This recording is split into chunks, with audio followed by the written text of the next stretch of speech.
Hello लोगोफोर बड' जब info YouTube चेनेलाव बरायबाय आसा खालामो नोंथांमोना बयबो मोजां दङ। एसएससि निफ्राय मोननैसो लेटेस्ट आपडेट सफैदों अफिशियेल नटिफिकेशन दा फेज 9 एग्जामाबो जासिगोन दा बेखायनो लास्ट डेटखौ बारायला होननानै नटिस होबाय। लोगोसे एसएससि जिडिआ माब्ला एडमिट मोनगोन दा बिनि बागैबो जों सावरायगोन। दा बिदिब्ला जों थांसै फैदो अफिशियेल वेबसाइटआव लोगोफोर गोबाव खालामला नोंथांमोना चेनेलाव गोदानै फैदोंब्ला साबस्क्राइब खालामना लानो हागोन बेबायदि एसएससि नि आपडेट मोनबाय थानो लोगोसे इन्डियान आर्मी आसाम पुलिस। दायो जोङो फैबाय अफिशियेल वेबसाइटआव दा बेयाव फैनानै जोङो माखासे लेटेस्ट निउस नायगोन लोगोफोर। दा बेयाव फैनाय लोगो लोगो दानिया जोङो माखासे इन्सपेक्टरनि आपडेट फैदों बेनिफ्राय फेज 9 नि एग्जामनि आपडेट फैदों। दा बिदिब्ला बेयाव मोनसे डिटेल फैदों आरो जे लोगोफोर नोंथांमोना फर्म फिलआप खालामफिननांसिगोन जायफ्रा क्वालिफाइड जाना दङ एसआइ आव बेनिफ्राय माखासे गोबां जिडि पस्ट दङ लोगोफोर जेरै सिआरपि सिआइसिएफ दङ बिएसएफ।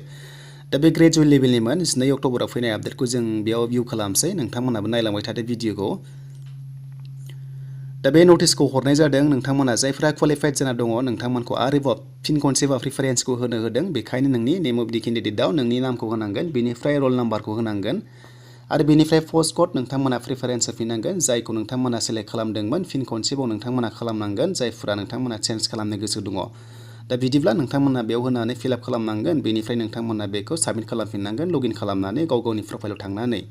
स' बेखौ दोनथ'नानै दानिया जों थांसै गोदानै फैनाय आपडेटबाव एसएससि फेज 9 नि एग्जाम नटिसखौ जों नायनोसै लोगोफोर आरो एग्जामा जागोन फेब्रुवारियाव लोगोफोर फेज 9 नि एग्जामा नोंथांमोना मिथिखाबाय जानांगौ आरो जायफोरा मिथियाखैमोन नोंथांमोना फेज 9 नि एग्जामखौ लानाय जागोन बेनो जाबाय अनलाइन आरो बे एग्जामा जागोन लोगोफोर फेब्रुवारियाव। स' बिदिब्ला जों फेज 9 सिलेक्शन पस्ट जों बेयाव मोनबावदों नटिस जों बेखौ भिउ खालामबाय। दा भिउ खालामनाय लोगो लोगो बेयाव माखासे आपडेट होदों। दा बे आपडेटआ जाबाय लोगोफोर अफिशियेल नटिफिकेशन इम्पर्टेन्ट नटिस होनानै होदों जे एसएससि फेज 9 नि एग्जामा जासिगोन फेब्रुवारियाव बेखायनो अनलाइननि लास्ट डेटआ 25 अक्ट'बरमोन आरोबाव लास्ट डेट बाराया होननानै बुंखाबाय। दा जायफ्रा दासिम एप्लाइ खालामाखै खालामना लाबानो जाबाय लास्ट डेट बारायानो आरो लोगोसे एग्जामा जागोन फेब्रुवारियाव।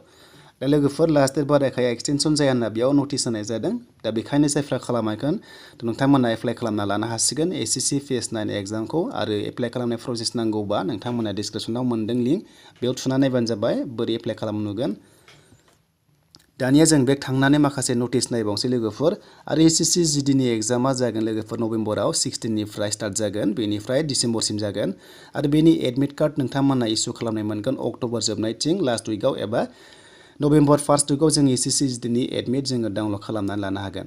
दा बिदिब्ला एसआइ आव बेसेबां भेकेन्सि ओंखारदोंमोन नोंथांमोना नायदोनै फाइनाल सिलेक्शन भेकेन्सि बियो दा बेयाव नुदों माखासे भेकेन्सिस दा ग्रेजुवेट लेभेलनिमोन बियो गोदानै फैनाय लेटेस्टमोन। दा 2019 एप्लाइ जादोंमोन नाथाय एग्जामा जोबजोबनानै बेबायदि भेकेन्सिसा क्लियार जाबाय। दा एपइन्टमेन्ट फैसिगोन लोगोफोर बेनो जाबाय एसटि आव दङ 6 दङ दिल्ली पुलिसाव आरो जेनेरेलाव 47 दङ। दा मेलनि आरो फिमेलनिखौ नायोब्ला नोंथांमोना 6 नुदों भेकेन्सिया दिल्ली पुलिसावबो आरो आनरिजार्भआव 36 दङ। दानिया साब इन्सपेक्टर जिडिआव नायदो लोगोफोर दा सिआरपिएफआव दङमोन 78 दङ एसटिफ्रा गासै टटेल दङ 1040 बेनि गेजेराव आनरिजार्भबो दङ 421 जोंनि एसटिफ्रा बेयावबो मोनगोन आरो बिएसएफआव दङ लोगोफोर 582 नोंथांमोना टटेल नुदों बेनि गेजेराव एसटिफ्रा दङ गोबां बेयावबो 33 दङ। दा नोंथांमोना बेबादि नुनो मोनदों दा बेखौ नायै नोंथांमोना नायदो जायफ्रा सिलेक्शन जाना दङ दिल्ली पुलिस आरो एसएससि जिडि ग्रेजुवेट लेभेलनि साब इन्सपेक्टराव। स' बेनिसिम लोगोफोर मोननैसो आपडेटआ दा एसएससिनि एडमिट गनाया अक्ट'बर लास्ट उइक नङाबा फार्स्ट उइक नभेम्बराव मोनगोन दा नोंथांमोना अनलाइन एग्जामखौ होनांगोन। थ' बेनिसिम लोगोफोर एसएससि जिडिनि माखासे आपडेट दा नोंथांमोना नायदोनै फेज 9 एग्जामा दा फेज 9 एग्जामा नाम्बार 4 आव दङ सिलेक्शन पस्ट फेज 9 एग्जामिनेसन 2021 दा बे जागायगोन लोगोफोर अनलाइन एग्जामा बेनो जाबाय 2 फेब्रुवारिनिफ्राय 10 फेब्रुवारिसिम जागोन नोंथांमोना अनलाइन एग्जाम हैनांगोन गुवाहाटियाव थांनानै। थ' बेनिसिम लोगोफोर एसएससिनि लेटेस्ट आपडेट दानिया नोंथांमोना मोजां मोनदोंबा लाइक कमेन्ट शेयार आरो गोदानै फैदोंबा चेनेलाव साबस्क्राइब खालामनानै लानो हागोन बड' जब इनफो इउटुब चेनेलाव।